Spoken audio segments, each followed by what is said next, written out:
Okay, so a while ago, Garry Nolan was on the Lex Fridman podcast, and he talked about this idea of how aliens would communicate with humans by telefactoring in information to the brain.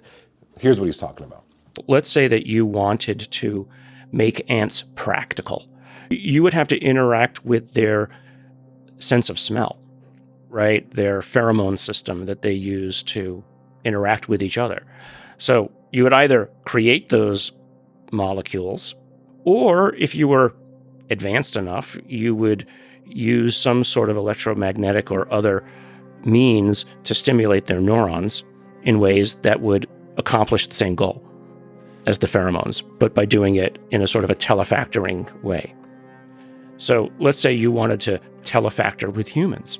You could telefactor information into the sensory system of a human, right? But then each human is a little bit different. So either you know enough about them to tailor it to that individual, or you just basically take advantage of whatever the sensory net is that that individual has.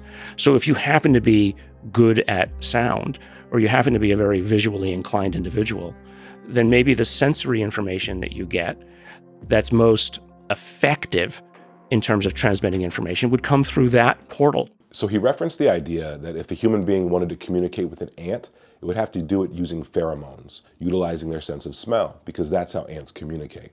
Okay, so you could either create the particle, the chemical that the ant smells, or you can convince the ant's brain that it's smelling something that's not really there. So you do that by wirelessly transmitting information to the ant's brain via whatever, right? So here, in the idea of an alien communicating with humans, the idea is all humans are different. So we don't all respond to the same stimuli. We don't all have the same strengths in terms of our neural pathways, essentially the actions and thoughts that we utilize most often.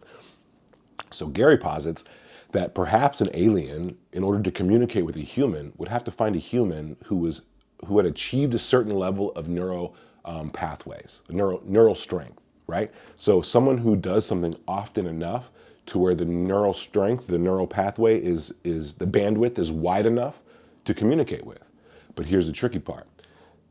Garry says, hey, but if the person's neural pathway is strongest towards audio because they're a big music fan and they practice as a musician, then perhaps that's the way the alien would communicate with them. And if the person was skilled in, let's say, painting or drawing, perhaps that's the way the alien would communicate with that person. So instead of refining messages to every single different person, Garry's theory is actually a little more profound and pretty epic in that it says that, like, perhaps the aliens have a way to sense if a person has reached a specific threshold. Perhaps the aliens have a way to sense if a human being's neural pathway is strong enough. And then instead of refining the message, it delivers a broad enough message that it can be transmitted through any of these pathways: art, visual, audio, language, right? And so in that, it's a vague message, but it can be communicated broadly through people who've achieved, maybe achieve is a strong word, but you know, some people can be born with strong senses and strong ideas and proclivities towards things. Perhaps following these will enhance the neural pathway earlier on and create a stronger connection. I watched this video a couple times before I was able to really kind of pull out what he was talking about. So I just thought that making this video really helped some people if they were struggling with this idea of telefactoring and what Garry's talking about here. The idea is to communicate with a human being, an alien could utilize the strongest neural pathways within the human brain and then ride that highway, right? Take that highway into the psyche. And that might be delivered as a form of intuition, an instinct, you know, that might be delivered as a feeling, a gut feeling, might be perceived as a dream. You know, when you're in a flow state, you're kind of in a hypnagogic state, which I think is you're highly susceptible to suggestion. So like, you know, for instance, if I'm drawing something and I want, you know, and I zone out and I got good music playing, you know, maybe I smoke a little something and I'm just zoning out and doing it. In that state, I'm open to suggestion.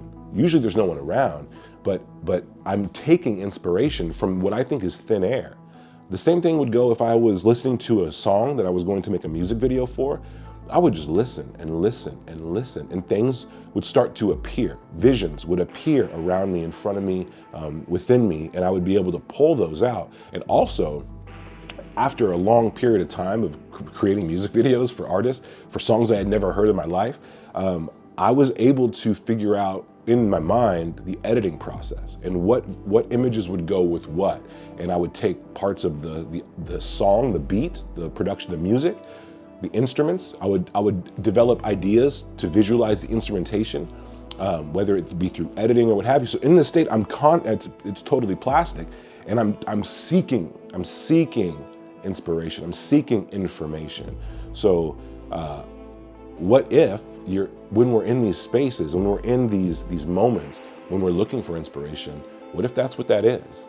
What if I'm not pulling ideas from my own mind? What if I'm pulling ideas that are really new, but they're just out there and they're coming to me in forms of visions, in forms of visual language, right? It could be as simple as if I see a yellow wall in my mind, that means something.